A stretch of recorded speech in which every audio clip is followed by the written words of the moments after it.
cause I'm a fool for your love.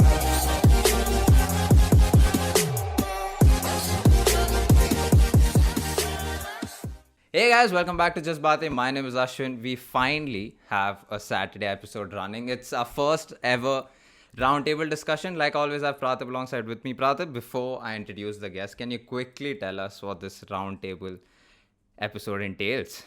Cool. It's very similar to what Roundtable is on like YouTube and all. If you've seen, basically you have people from the same profession, and we try to ask them questions, and they have like a discussion or they answer the questions individually, however it is. So that's the gist of it. It's more like an open discussion. So yeah, that's what it is. Yeah, open discussion of people from the same profession. Now, to get into this episode, we have music composers, writers, people who love music. So, in no order, let me introduce you to our guests. First, we have Pranav. He's someone who understands, reads, and studies music like no one else that I know of. Also, why he not only plays one or two, but five instruments, and now that's unreal. At least for me, that's unheard of. Second, we have Anju.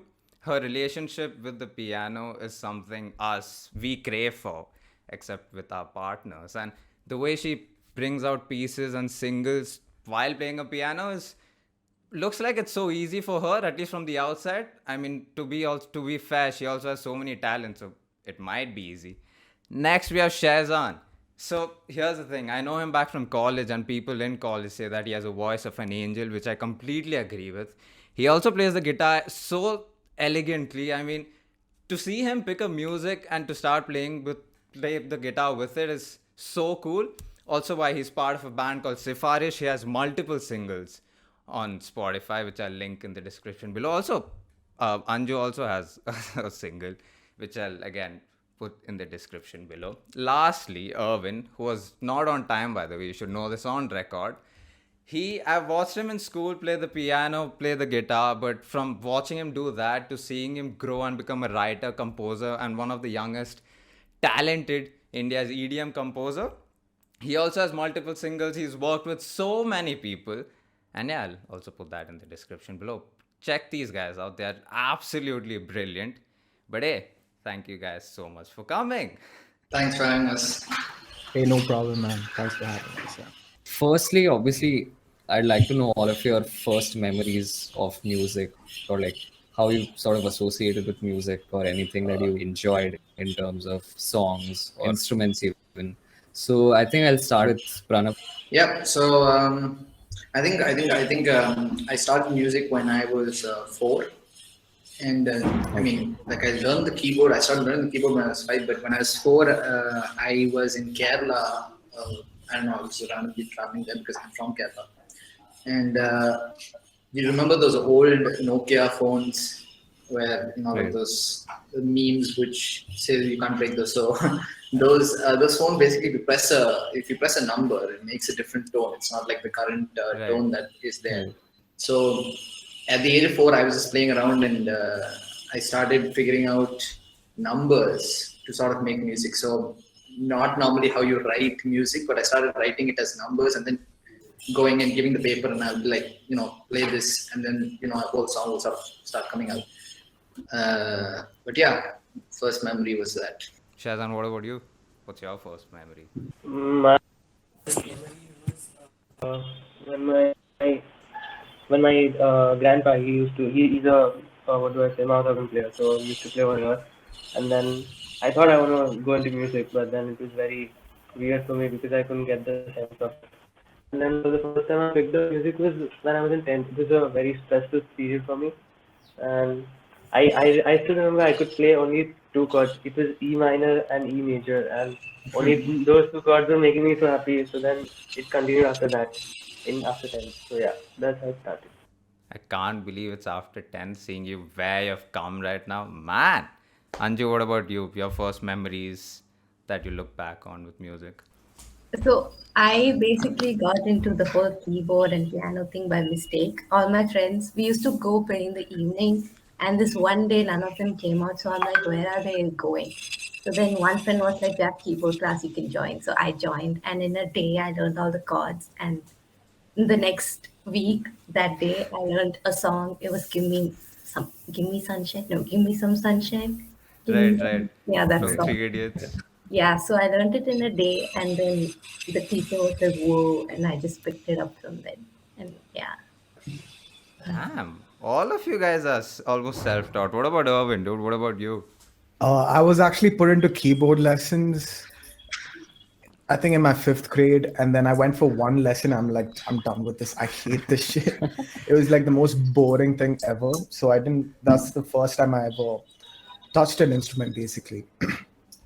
But then fast forward like 10 years, not 10 years, like 5 years. I'm in 10th grade now, and I just go to the music room. I see the guitar. The guitar interests me.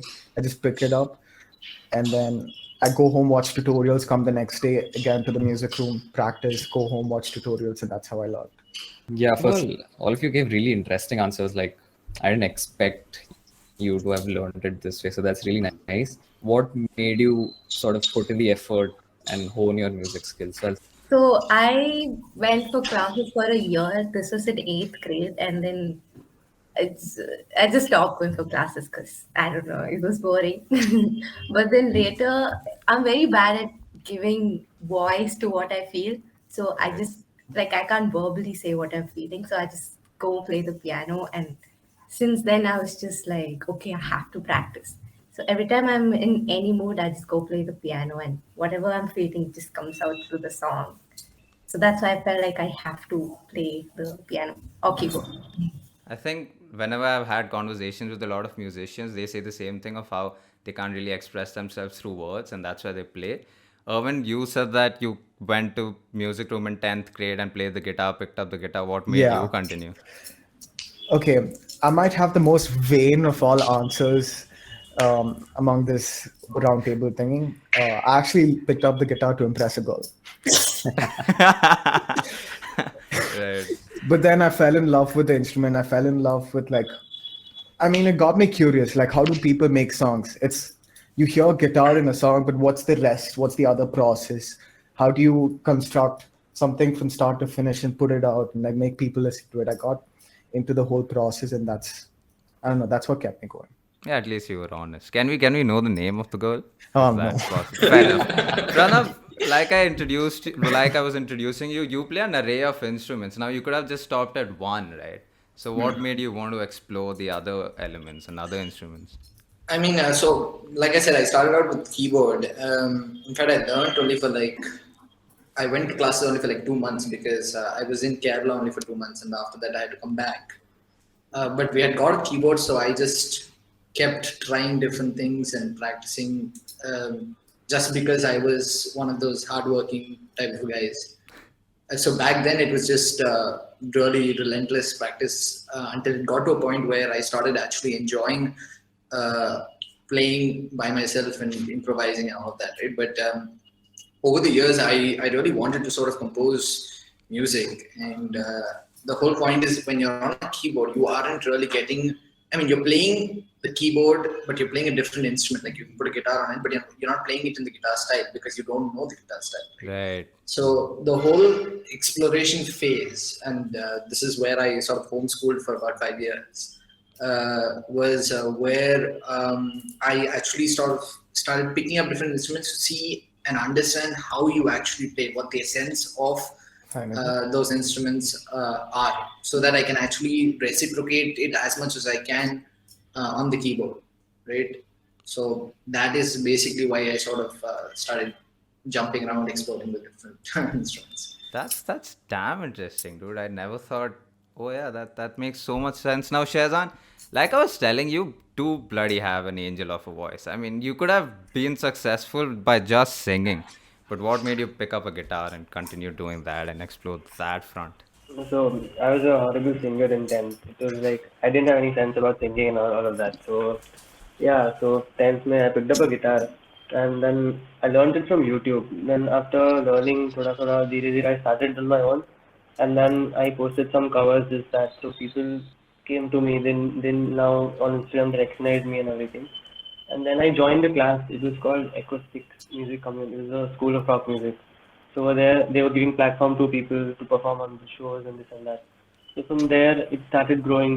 Then I had college. Then I had to leave again. But then college maybe I had some fests and everything, so I was performing there.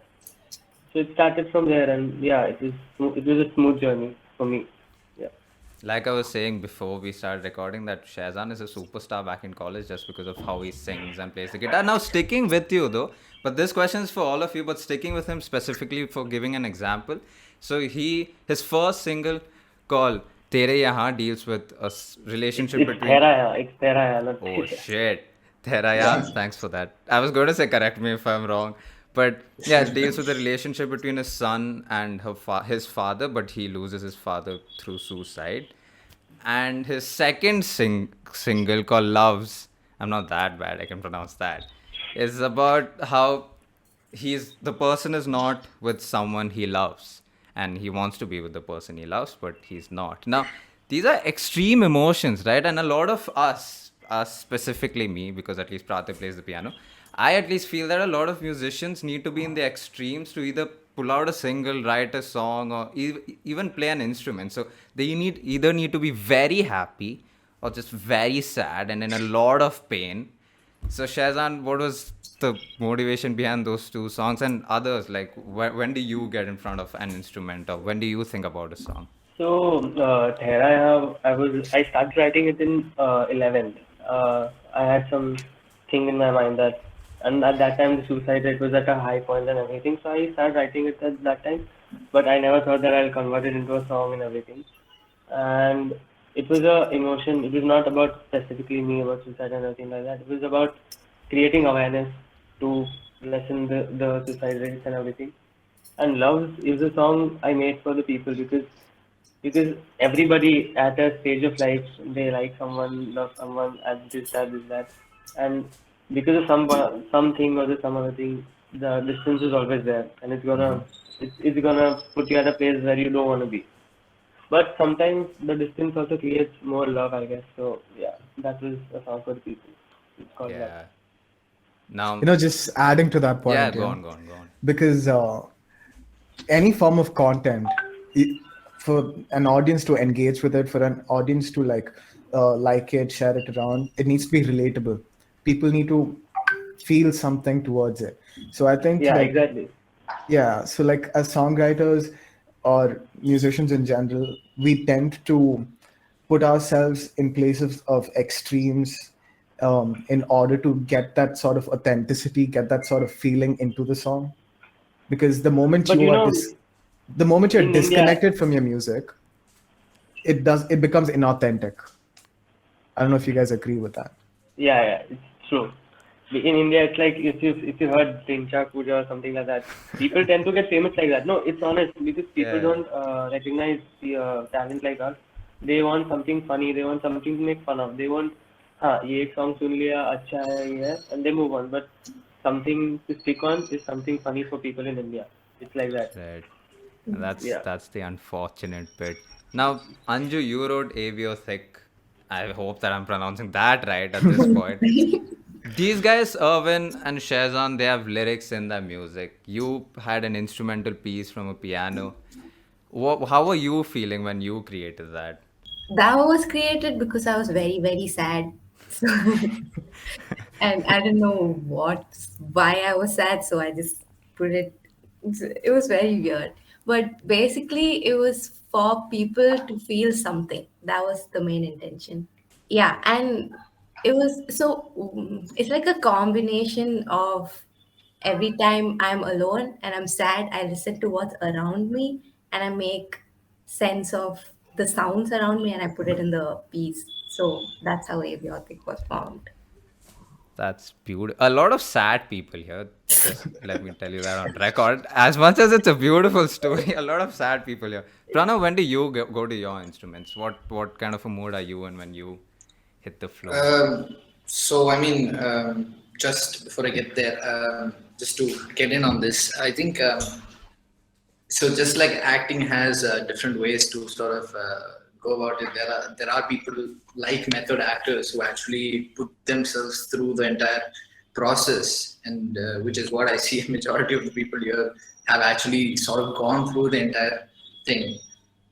That's one way of it. But I mean, I myself, like when I am sort of going through things, obviously I would sort of express it on my instrument, but I will not obviously. I mean, I'm not somebody who puts it out. But the composing that I've sort of done is more based on requirement. So Right. I've basically composed the global anthem for a multi-million dollar company. Wow. Right. So that was based on requirements. So they wanted a song, and I composed it. They had lyrics, and we had a whole creative process and getting it recorded and etc. Right. So my my composing journey is very different, I guess, from the rest of the people here. But nevertheless, yeah, I mean, but the music bit is still the same, I think, because like Anju said, when you're actually sort of feeling a certain emotion, you really, even if it might be you playing it, or it might be even you enjoying certain type of music, right? So when you're sad, at least I have this very annoying habit of listening to sad songs and making myself even more sadder, which is the most stupidest thing to do, but it's relatable, right? The whole point is it has to be relatable to the emotion you're feeling at that point of time. That's so if you create a sad song and you put it out, people who are sad and who are feeling the same emotion at that time is who's going to enjoy a song the most, right? So I think all of your points put together actually sort of convey something like that, right? At least that's my take on it. Yeah, and I don't think it's stupid because, like you said, you want something to relate to. Also, why you listen to a lot of sad songs. Pranav's answer being different from the three is actually a great sort of indicator of how there are different ways to make music. And on those lines itself, like, do you think you guys come up with sort of your best lyrics or best parts of your song when you're emotionally charged, or is that something that also varies? I think it varies because I've come up with my best stuff when I'm going on a walk or when I'm coming back from Okay. college, when my mind is like Right. free. That I think that's when I'm most like creative, because when I sit down to, like, I'm in front of my laptop, I got my keyboard set up, my guitar in hand, I just go blank. I don't know what to do. Okay. But at the same Right. time, like, I don't know how it's for other people, but like I need to be in a So you need to have your free mind free clear. mind. Yeah, Right, need to yeah. segregate my thoughts. Yeah.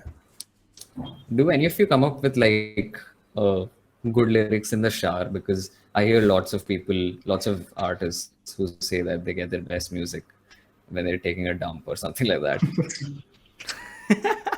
No, I don't think so, man. Okay, so this is more with sort of trying new things, be it in terms of instruments or just a different genre of music, maybe. So is that something that you guys fear, or is that something that you look at as an opportunity to try something new? And like, obviously, there's going to be lots of stuff different and outside your comfort zone. So how do you approach those kind of situations? Like, for example, Erwin, you just started singing when no one knew that you sang, but you trained for it, and Oh, now you please, have Ashwin. singers. Like, I'm not joking. Like a year and a half ago, I used to sound like a dying goat. I'm not I'm not joking, dude. But like, I was lucky enough to have this vocalist friend of mine who was willing to hop on Discord and give me vocal exercises, help me um, differentiate my head voice from my chest voice, help me slip into falsetto, things like that. So I was very blessed in that sense, and Yeah, but I'm still learning, because like uh, it's not something that comes to me naturally. So I have to train myself. I have to like put in work. I have to practice every right, day. right. But yeah, I love it. I love singing. It's just that I can't. I mean, I'm pretty sure all of us love singing, but yeah, the fact that you can't. And Anju, even you have tried your hand in singing. You send Yeah, videos to only a I group of can't. people. No, I disagree with that. But the question basically is, of course, there's a fear of not being good, right? Erwin says he can't. Anju says he can't. Shehzan, was there a point in your, like you said, you weren't a good singer back in 10th grade, but was there a point when you thought you can't? But and how did you get through that? Yeah. So there's a story behind it. So yeah, when I started picking the guitar, playing the guitar, so I was a very bad singer and everything. So in my school there used to be assemblies and everything, and people used to perform. And yeah, there was a group of singers and guitarists who used to train this that, but I learned it on my own and everything. So one day I told them that could I sing with you and this that, and I knew I was a horrible singer, but then also as I made that effort because that's how you start. You Right. can't like you just yeah. So it was very horrible, and I was made fun of. I was made fun of very horribly. So I cut myself off. I did it on my own. I practiced, and then now I'm here. So yeah, that makes a difference. Wow, that's one hell of a story, dude. Yeah. Damn. Pranav, have you ever tried your hand in singing? Fun fact, so back in school, I actually got into the school choir not because of my keyboard, because nobody knew nobody knew I could play the keyboard when I got in. I got in actually because I could sing. And then puberty hit quite late. So now singing is down the drain, but luckily keyboard is sort of still there. Pranav, if I remember, you're like pitch perfect or something, right? Was pitch perfect. That is one of the things I miss as of now. I can't hold a pitch. No, So but I like can't. you can still figure out Yeah, the can you notes, not right? figure it out in Yeah, your yeah. head? I know. I can hear another pitch, and I have a very good sense of frequency change of sorts. Right? Just so But, you know, like to anyone who's listening, also, being pitch perfect is like one of the highest ranks that, like, at least for me, I respect that person so much if they can be pitch perfect, because that's something that I look up to. and you should really try. I mean, audio engineering, because I mean that's what I did. By the way, I did a diploma in audio engineering, recording arts. Um, so that sort of trains your ear to sort of listen to these kind of pitches, and you actually really get good at it over time. So Right. just for people who would like to sort of pick that skill up. Right. Now, Anju, you said you're not good at singing, but you do sing and you do send out a couple of videos to some of us, the lucky few. But yeah, what's that tipping point for you? Like, what makes you go like, let's record myself singing and let's send it to some. Because you do record it, even though you think you're not good at it. So Yeah, so like I don't know, it's just I'll be sitting and I'll hum something and I think it matches the pitch of the actual song. So I just record it. It's just one recording, that's it. I don't record more than once. but you It's, have multiple recordings of multiple songs. So no, I have one recording of multiple songs. yeah, Correct. yeah, that's what. Yeah, Yeah, just once. I just recorded No, but once. the point is, just to weigh in on that, it's at least personally on my side. So the thing is, I used to, like I said, sing till I think about the end of 10th or 11th. And now, if I actually record myself, I mean, I won't send it to anybody because I myself can't stand it. But the whole point is, it's this longing of sort of getting back, because one of my favorite sounds or tones is actually vocals. So I really sort of miss having the ability to sort of sing, because right now I need somebody else to come in and sing and me play the keyboard along with it. Right? So I think when we record, even though it's bad, it's just because we want to Yeah. really have that tone, because your vocal cord is one of the most amazing instruments, I'd say. It has so many different levels of modulation, so many things you can sort of do with it. Very underrated instrument of sorts. man, Pranav, I can listen to you forever, man. Whoa. There's one thing I picked up on that Pranav was saying where he sort of hates his own voice. So is that something that also comes with your compositions or like your pieces that you work on? Do you like ever really hate something, and does that stop you from putting it out even though other people think that it's really nice? Oh yes, definitely. Because You're going to as soon jump as, on that. as soon as I put something out, I instantly hate it. Like as soon as it's up on Spotify, I instantly hate it and I never listen to it again. Maybe in like 8 months I listen to it again, but like because at that point I would have listened to the same song about that's like right. some 5,000, 6,000 times at least. Right. I don't think it's about the hate. It's about the thing that you could do better, Asa. So Okay. hate is not the thing. Yeah, you are always longing for some things that you can do better. Yeah, you can do better than this. Yeah, because as an artist, I think in any form of art, You're never that's gonna be always satisfied, something that you yeah. long for. Yeah, that's true. I mean, just again, I don't know how I'm having different views from everybody here, but like It's interesting. I really sort of underestimate myself when I sort of play music. Right. Because my whole point is I just, whenever I want to, I just get on the keyboard and just play random stuff. Like it just comes out. I don't care. My mind's elsewhere. I can think about anything else, but music's still coming out, right? So I sometimes tend to not enjoy it while I'm playing. But if somebody records me and later I actually focus and analyze what I'm doing, Right.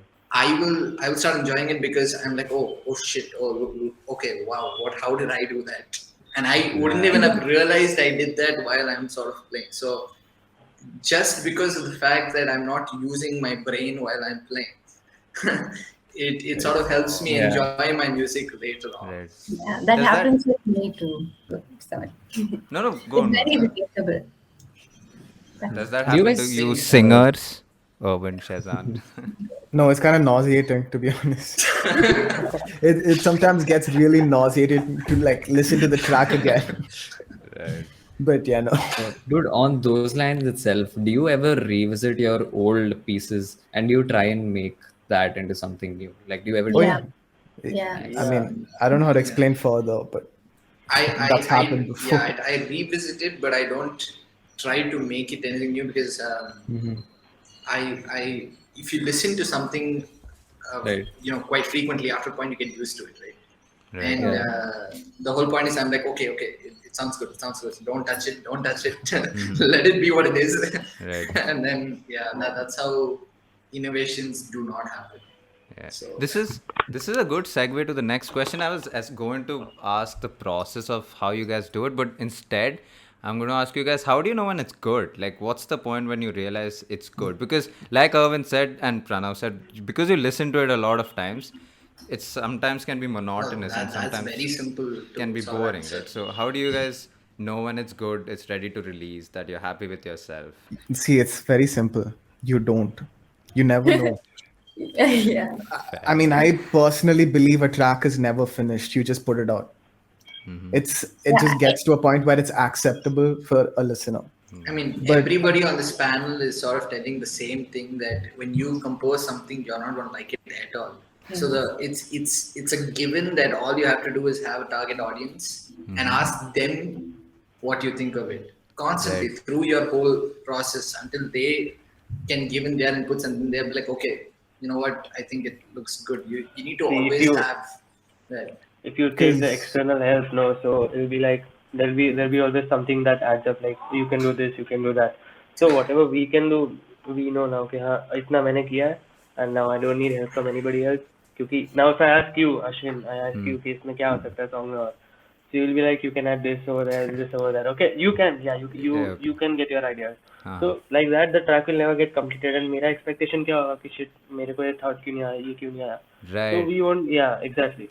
Right. It's the same with any art form, I guess. Like Irvin said, Yeah. it's never like finished. Even though you're done with it, it's never finished.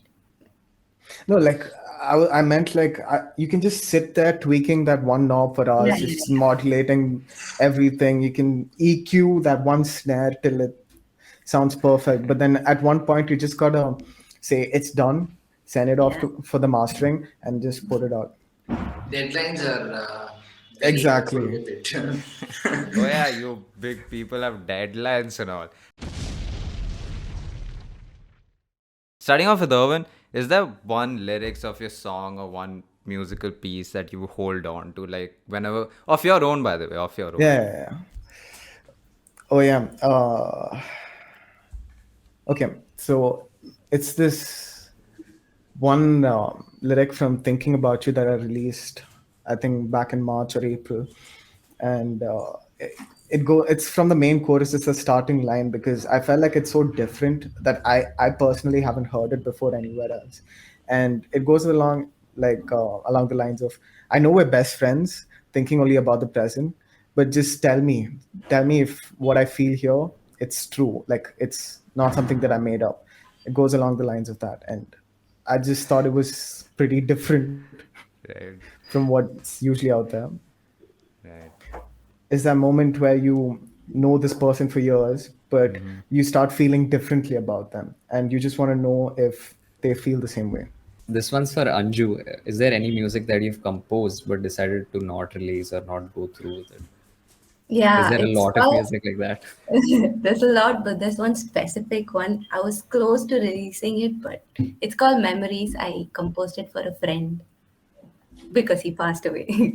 Yeah, Right. and it's too personal to release it. Maybe that's why I didn't release it. The next question is to Shehzan. You have a lot of live performances, but do you have a memory of your first live performance? And also the moment when you realize, oh man, I can perform live and I'm pretty good at this. Yeah, my first live performance was, I guess it was in 11th ka ending in an assembly only. We had a funk program in the school and everything. So yeah, and after that, people were like, okay, you can sing. Actually, they started appreciating me because the ones they were like, "Hey, bhai, ye aisa gata hai, aisa gata hai." They were like, no, he's a good singer, this that. So yeah, it felt nice. So it started from there. Last one's for Pranav. The moment of realization for you when sort of you figured out that you're awesome at the instruments you play. Actually, that came in very late. I mean, I've never really thought, I've always thought that whatever I can do, somebody else can. Right. I've never really understood that I actually have something more, and it is still something that I sort of have to debate my way through. But with keyboard, at least, I think in the last 5 or 6 years. I mean, I've played keyboard for like 16 years, and it took me last 5 years to think that okay, maybe there is a possibility that I'm actually doing something. Yeah, I mean, yeah, that's probably true with any artist because if you can do something, there's probably someone who's doing it better than you. So yeah, I think Right. Yeah, I was just going to just ask, is there anyone here who thinks they're better than someone else? Oh, okay, fine, not someone else. Who just considers themselves to be good? All the things that they've released, all the things that they've played, every recordings that they've seen of themselves. Do you consider yourself good? Anyone? Okay, maybe Yeah, not good, but different, definitely. Well, that's a fair answer. Shazan, Yeah. do you smart think? answer. See, actually, everybody's music is good because they are like portraying their work. They're saying, Right. okay, so yeah, you might not like a particular type of music, but some people might, and it matters to them. It matters to some of them. It doesn't matter to some of them. So yeah, I think that every music is good. That's a sweet answer, dude. Sweet. Yeah, very humble panel we have. Yeah. Uh, Just to sort of add on to what Shazan said, I think the whole point is this panelist has people who play instruments as well as sort of compose, right? And right. I'd like to think of it as two different things. So I myself don't think I'm a very good performer or somebody who sort of plays the keyboard or any of the instruments that I sort of do. Right.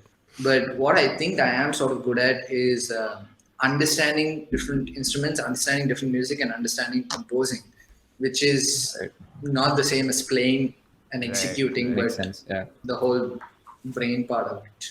Do you guys get a lot of criticism or just like feedback? So suppose you've released something, do you have people who come to you and say, yaar ye aisa kar sakta tha, something like that, like something along those lines? And how do you handle that? Like, does it play on your mind? And do you, when you're composing your next piece, is that something that you think of, like if it's like a close relative and you're like, isne aisa bola tha, so I have to try and put this into my music? Is I that something that think plays on your mind? I think for singers they get a lot more criticism than an instrument Probably. piece. So with me, in my case, I never got any criticism for my piano pieces. People just cry. So I'm like, okay. Like happy tears or like sad tears, like what's going on? I mean, either way, it's pretty powerful. So Yeah, either way it's fine. So as long as there's some No, emotion coming out of it. so there is criticism obviously, but then you don't let it play it on your mind because कुछ भी करोगे तो होने तो वाला ही है भाई. It's people are gonna judge you no matter what Yeah. you do. So yeah. yeah, but then again, it's easier said than done, right? Because obviously you're saying ki you shouldn't let it play on your mind, but somewhere does it creep in? No, I think if they could give in their views and like this So I take it positively, not negatively. Yeah. So if he tells me that इसमें vocal तेरा कम था, this that, so yeah, okay, I'll be like next time अच्छा रहेगा, ये रहेगा, वो रहेगा. Right. नहीं मैं बोल रहा था, of course there are specific people that you listen to, right? Like I mean, if I come and tell you that you could have gone high pitch there, you're not going to listen to it positively. You're like, तू क्यों No, बोल रहा है? yeah, why not? Why not? Because Because I at know the end of the nothing day, about at the end of the day, I want to attract an audience, right? In my experience, I've been releasing music for about 2 years now. And if you look at something that I released, my first single, Daylight, it was a house track. Not my best work at all. Okay. But as long as I see my work getting progressively better, progressively complicated or intricate, that brings a sort of satisfaction. And that progress only came through warranted and unwarranted criticisms. Because there's a lot of things you can learn from the people who criticize you, because they might do it from a place, they might be coming from a good place, or they might just be haters or whatever. I don't like saying that, but like that is pretty valuable because you're getting an outside point of view. You're getting a listener's point of view. Yeah, that is how you grow. So yeah.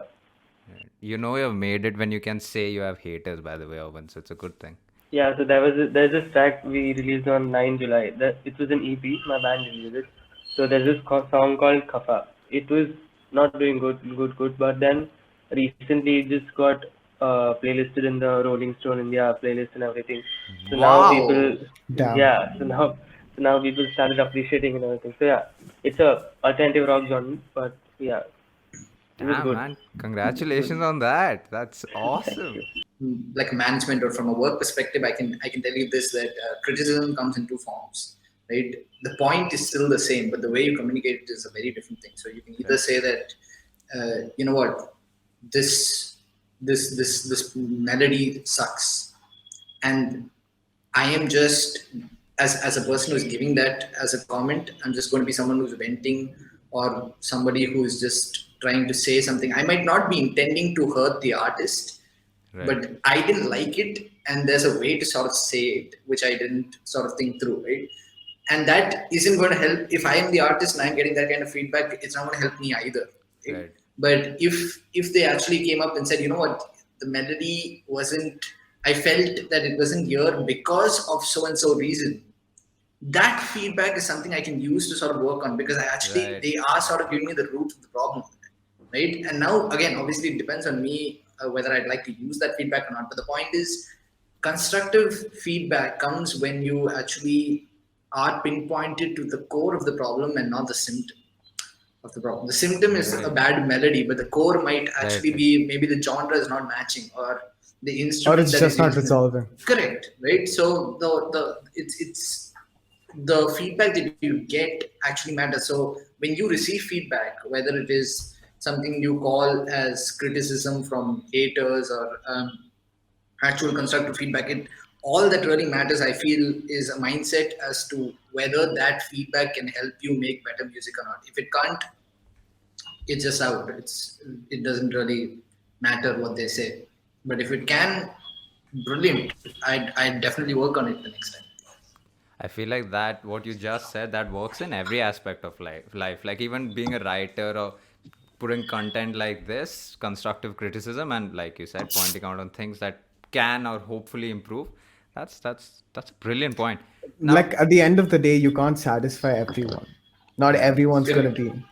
yeah. People have varying tastes. So Do you guys have this where you think, right? So for example, this person who I go to will love it, and then you go to that person and they're left disappointed.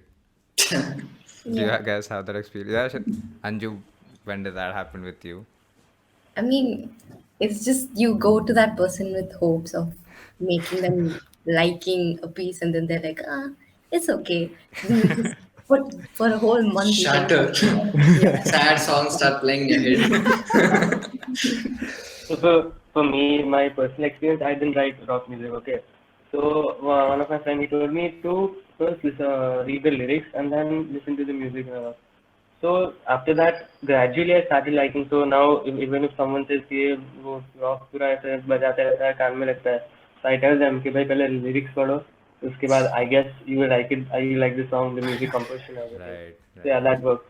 I remember you telling this to me back in the hostel also, when you were telling me to Yeah, listen to a exactly. kind of, yeah, when you were telling me to listen to Yeah, one song, you told me to pay attention to the lyrics. yeah. And that's where I Because picked it up. people usually want to connect with the lyrics. अपने like India में इतना वो नहीं है, craze नहीं है rock music का, Yeah, है yeah, पर इतना नहीं है. हाँ. that's true. Or when do you have that? You go to someone full confident and then sad songs. Okay, I'm pretty sure it happens to everyone. Apologies for that. Was that Yeah. Yeah, it was the mini. Okay, so pretty sure it happens to everyone, man. Like you have your set of people that you always go to for like feedback or like opinions. You value their opinions, yeah. And then when they don't like it, it's just like just feel devastated. Why am I alive? Right. Yeah, but like as long as you like something, I'm pretty sure there'll be at least someone out there, even if it's like 1% of the total world's population. That's still a lot of people. Right. So if you relate to it, if you like it, I'm pretty sure someone else eventually will. You guys have performed live. All of you have performed live at Yeah. some Yeah. point. Is that a yes? Does Do I hear it? one person matter? Yeah, Oh, and yeah. even if it's in front of your parents, that Yeah. doesn't really matter. So what do you define as success? Erwin and Shehzan, you guys have had big crowds, and so what defines success for you? Is it that what you do, your process goes smoothly, that you sing, you play the guitar, See, whatever composes it's goes like smoothly? recording में जो होता है, that's all smooth. That all goes smoothly because mistake होता है तो we can start over again. Right. Live में there's a difference playing live and then you playing on your own. So live में, I'll be honest, there are a lot of fuck ups, but fuck ups are only we only recognize it. People don't. People को Right. लगता है ये अच्छा है, ये कुछ अलग किया इसने. But अंदर the eye contact is such कि तूने गलत कॉर्ड बजाया, तूने गलत कॉर्ड बजाया, ये वो. Right. But we manage to keep our faces smiling only so that people don't know. ऐसा. So yeah, live is it's a different experience in life. It's a very But fun game. do you go off with, like, after the show, are you satisfied with the way you do it? Because so even if you No. make those mistakes, Audience का तो see, I'll be honest, जिनको जो music में है, जिनको समझ आएगा, they'll catch it instantly. But Right. the audience is like, yeah. So we want to be perfect. We are practicing every day this that. But then also you'll have one or two mistakes where be there. You can't be For perfect me, in for life. me, it's a little different because my audience mostly consists of shit-faced drunk people. So I'm pretty. right. You really want to put sure. it out there, man? Yeah, I mean, When I'm playing live, right? dude, I Pretty sure listen to your everyone. music. No. When I'm playing live, Yeah, when yeah. I'm DJing, when it's a gig, everyone's drunk, right? Yeah. So they don't usually, as long as there's a beat going, they don't care. But for me, I need to play a set that I like. I want to enjoy while playing the set because there'll be people who appreciate the way I do certain transitions or the way I mix two songs together, or things like that. But as long as I'm playing the set, I should be happy with it. Oh, that's I still remember there was a live show and yeah, I was performing a song called I forgot, it was from Enrique. So my friend he started playing the guitar and the guitar was detuned, it was out of tune. Right. And I was like, why am I not able to catch the tone? And नीचे से someone came and told that your guitar was detuned. I was like, fuck my life. So the whole song, the start has to be powerful. So it was so fucked up. So yeah, shit But did happened the like that. audience realize that? Did the audience realize that? Yeah, the guitar was detuned. Obviously they realized because I was not able to catch the thing only. Oh man. I get paranoid with something a little different than this. I started out DJing, but I never played my music live. I never played my remixes. I never played my songs live. But recently I started doing that. And then it's always an internal conflict. Yeah. Will they like it? Will they not like it? Is this up to the current industry standard? Does this sound good? But one of the most satisfying things, like it happened the last time, my last show, where I was playing this song, Hear Me Out, that I just put out. Totally not a plug, by the way. Of course not. Of course not. And it was it was amazing because like people were actually vibing to it. It's got a big drop at the end, so like it felt really good to play on stage, especially with the lights, with the crowd. It was just it's one of the best things ever. That's awesome, dude. If I'm not wrong, Hear Me Out is all it's about fighting insecurities and demons. Exactly. See, I know your stuff, buddy. Okay, so with me, if they stop doing what they're doing, or if they cry, or if they don't speak, that's what is I consider successful. Like, good day, good Yeah. peace. You guys should listen to Out, by the way. I've teared up and I'm not a crier myself. Pranav, what about you? What defines you? For you, Um, not what defines yeah, I you. mean, I think yeah, obviously it's two things, right? It's either the artist, the artist satisfaction, and then there's the audience Yeah. satisfaction. The two different things, like Shehzan mentioned. Like he can mess up on stage and none of the audience would know, but he's not satisfied with it. Mm-hmm. Right? So I think it's there's a whole level of balance there. But for me personally, I think I if I when I used to perform, it's all about the audience. So I learned I was actually taught this early on that when you have a certain type of audience, I think Erwin would sort of know, right, because he actually performs for a target audience, right. So I have different target audiences when I sort of perform. So one day I might be performing at a for people who are above 30s and 40s who like to listen to old Hindi songs, old Malayalam Tamil songs, all of that. And then the next day I might be performing for our age group who Right. definitely like.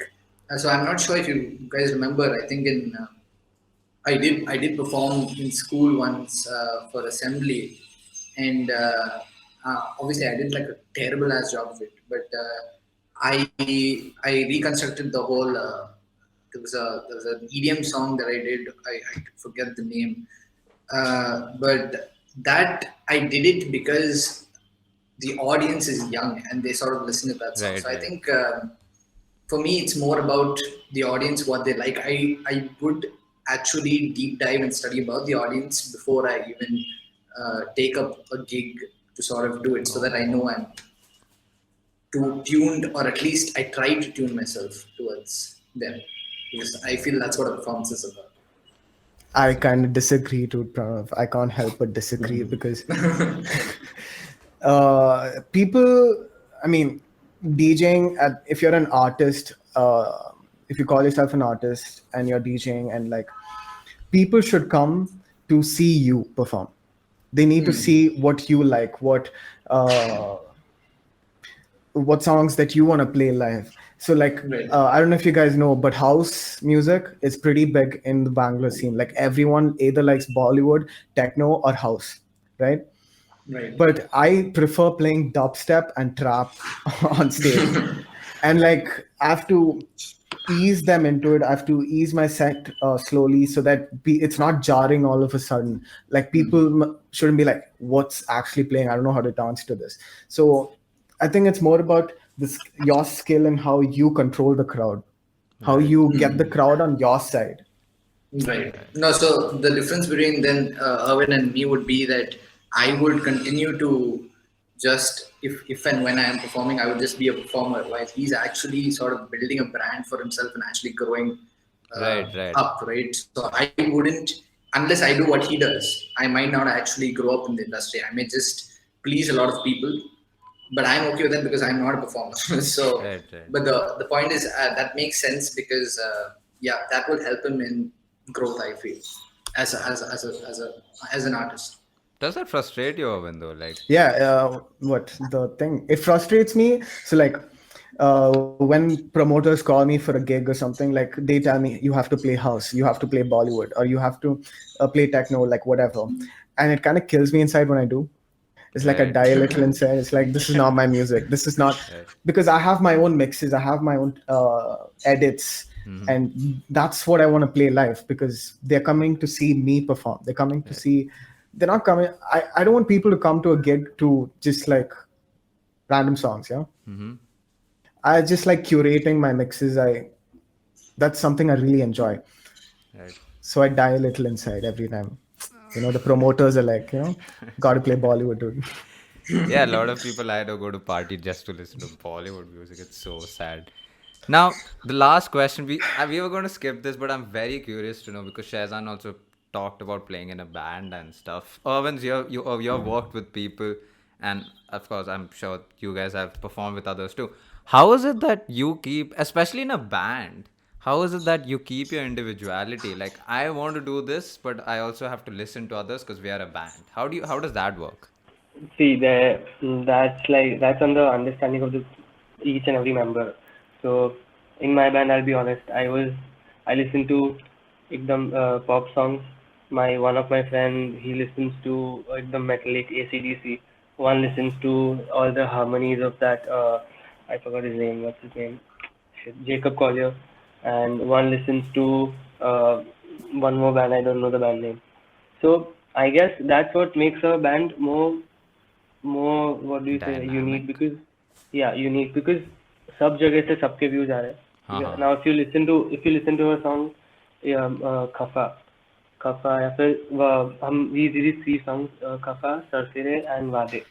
So the four of us we liked सरफिरे most because सरफिरे में हमारा चारों का सबसे ज्यादा input था. It's a song in which the lyrics are at minimum, the music is at loud. So I guess it depends on the understanding of us and how good we want to be, or like अगर उसने मेरे को बोला कि ऐसा है तो I'll play it, मैं देखूंगा कि नहीं ये अच्छा है, it's sounding better, so yeah, obviously I want us to grow. So Right. yeah, I'll accept that. Yeah. I tend to work with people who I usually like. I know them before. I know what their work style is, what their work ethic is, and like it's a lot of emails basically. It's just a shit ton of emails. You're sending stems left, right, and center. Stems are basically the instruments separated out, the vocals separated out, drums separated out. So we keep sending each other these things back and forth until we're both happy with it. There's a lot of compromise that goes into it. There's a lot of ideas that come out of it because collaboration is this beautiful thing. You have two or more brains working at a piece at the same time, and so like it's like twice the amount of ideas, twice the amount of input, and like so there's a lot of compromise that goes into it. Our last question is not a question. It's basically, do you guys have any questions to each other? Do you want to ask each other any questions before we end this? I think I have a question, but this is more for in case you do have viewers who are aspiring musicians, Right. because I think I have a certain idea of it. But nevertheless, as a single artist, right, as a person who's trying to come up in the industry by yourself, I mean, I definitely know that there's a lot of thing that goes behind. So it's not only about the music, right? It's about creating a brand for yourself, marketing, and putting things out, creating platforms, and bringing in more people, creating awareness. So many things involved in this entire process. So it's creating and producing is just one small bit Right. of the entire thing. So how do you guys, Erwin, Shehzan, Anju, how do you guys sort of take that up? How do you do it for people who are actually interested in doing it themselves? Like, what would you say?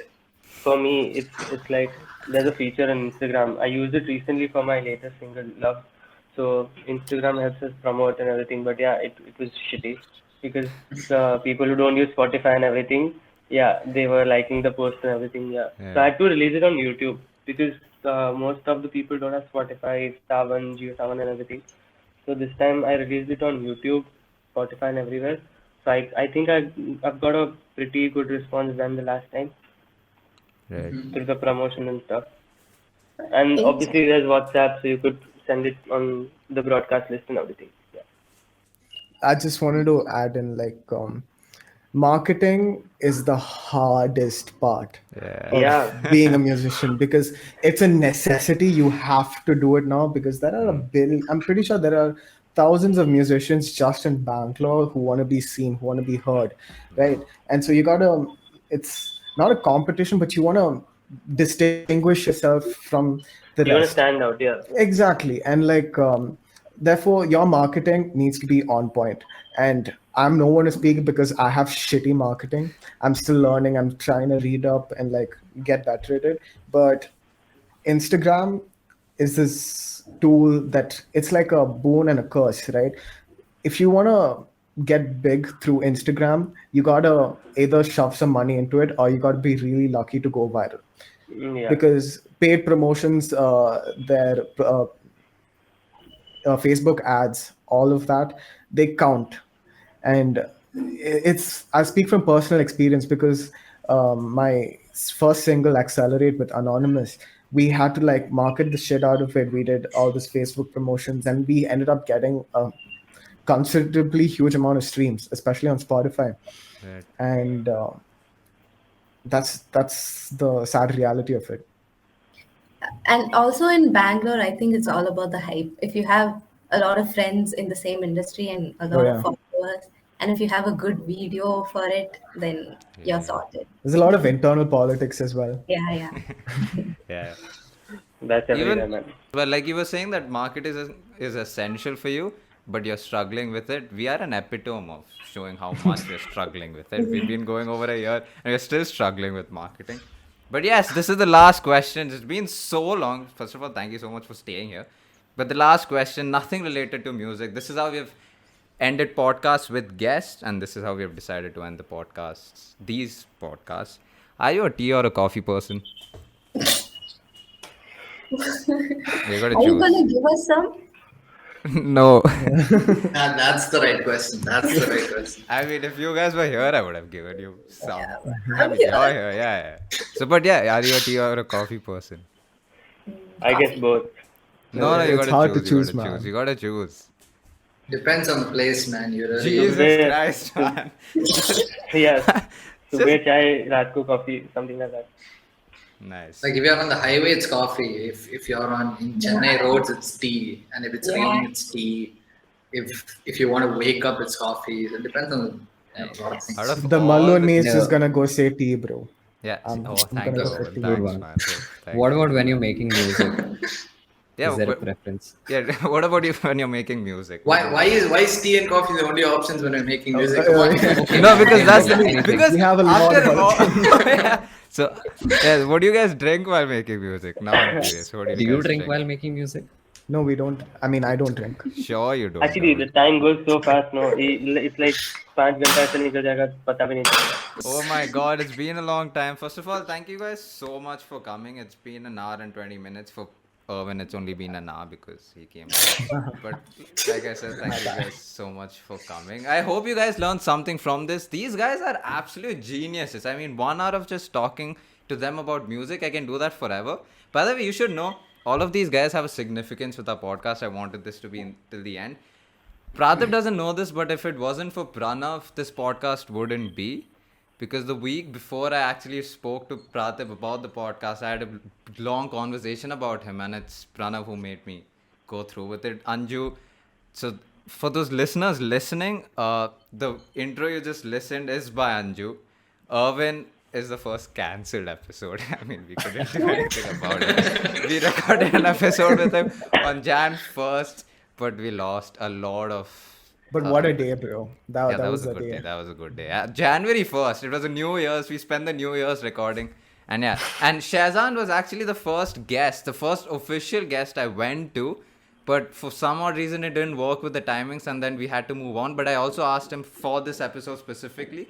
So then we waited for him for this episode. So all of these guys have a huge significance for our podcast. So again, thank you guys so much for Thank you, coming in. guys. It was We're great. glad to be here, man. Thank All you. of their links and whatever music, you guys should listen to them because it's beautiful. We'll also put it on our Instagram story. So for that, you guys have to go follow our Instagram and Twitter and LinkedIn. All the links in the description below. All of that stuff are in the links or in the description below. Like, share, and subscribe. All that good stuff. Thank you so much for watching. Oh, yes, that's it, man. Thank you so much for watching. Yo, thanks for tuning into the latest episode of Just Batein. We hope you enjoyed it and that it left you inspired. Thanks for all your support, and maybe you could support us just a little more by maybe going to our Instagram and Twitter and giving us a follow there. And also you can listen to us on all podcasting platforms, right from Spotify to Apple Podcasts to Google Podcasts. Cheers.